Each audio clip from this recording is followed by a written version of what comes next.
ہم تو گالی دے کے بھی کہتے ہیں نا چل کیا ہو گیا, گالی دی ہے نا. میں نے دیکھا ہے سائیکل والے کی ٹکر اگر پجارو والے کے ساتھ ہو جائے تو معافی سائیکل والے نے مانگنی ہے, کیونکہ وہ سائیکل پہ بیٹھا ہے نا. اس کی غلطی یہ ہے کہ وہ سائیکل پہ بیٹھا ہے, معافی سائیکل والے نے مانگنی ہے, پجارو والا نہیں مانگے. ہو سکتا ہے سائیکل والا اٹھ کے کہے جناب مجھ سے غلطی ہو گئی, مجھے پتہ ہی نہیں تھا کہ آپ تھے, ورنہ میں آپ کے آگے نہ آتا. سائیکل والا مجبور ہے کیونکہ اس کے پاس پجارو نہیں, اور پجارو والا تو شیشہ نہیں نیچے کرتا, کہتا دھوپ آئے گی, گاڑی بڑی مشکل سے ٹھنڈی کی ہے. نیچے اتر کے ملازم کہتا ہے اس کو پوچھو اگر کوئی 200-400 کا نقصان ہوا تو 500 دے دو. مزاج ہے. امام اعظم ابو حنیفہ رحمۃ اللہ علیہ عالم, حقوق العباد کا چھوٹی چھوٹی. آپ کے شاگردوں میں سے کسی کے چہرے پہ شکن آتا تو 20 بار پوچھتے کوئی پریشانی ہے میرے بیٹے کو, کیا ہو گیا.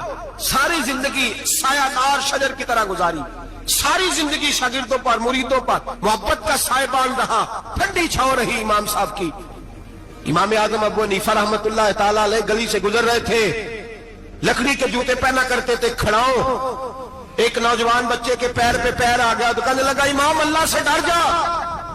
یہ لفظ گئے تو امام صاحب کی چیخ ہی نکل گئی. کئی گھنٹے بے ہوش رہے. لوگوں نے کہا حضور کیا ہوا؟ فرمانے لگے تم نے سنا نہیں, چھوٹے چھوٹے جوان بھی کہتے ہیں کہ ابو حنیفہ اللہ سے نہیں ڈرتا, اللہ کی مخلوق کہتی ہے نہیں ڈرتا. اگر یہ کہہ رہے ہیں تو میرا کیا بنے گا. کئی دن روتے گزر گئے.